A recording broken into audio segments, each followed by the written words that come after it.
juin prochain, nous allons voter sur un enjeu essentiel pour l'avenir des entreprises et des emplois dans notre pays. Quelques 140 États, dont la Suisse, ont décidé d'instaurer une imposition minimale pour les grands groupes d'entreprises actifs à l'international.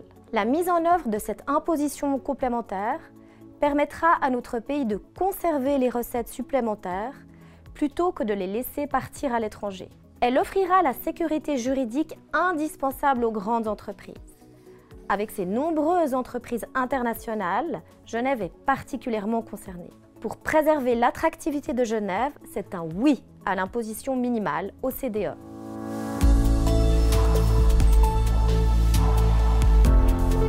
Pour préserver l'attractivité du canton de Genève, il faut arrêter d'attaquer la minorité des contribuables qui supportent l'essentiel de la charge fiscale du canton.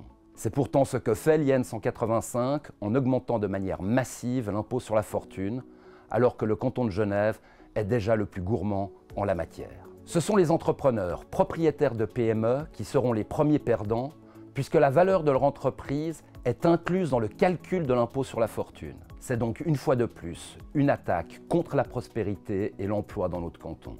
Le 18 juin prochain, c'est non à l'IN 185.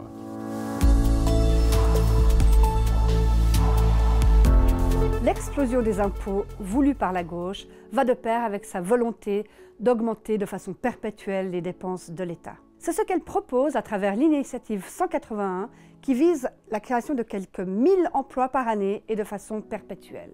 Au bout de 10 ans, nous aurons 10 000 emplois créés artificiellement et quelques 6 milliards de charges cumulées supplémentaires. Et comme si cela n'allait pas suffisamment loin, l'initiative propose également la semaine de 32 heures sans diminution de salaire. Qui payera?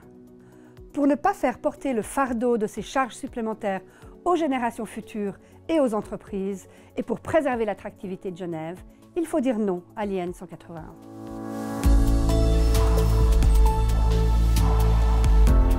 Le 18 juin, nous aurons l'occasion d'agir en matière de fiscalité immobilière et d'imposition sur la fortune. La LEFI règle durablement la question de la valorisation fiscale des villas et PPE occupées par leurs propriétaires.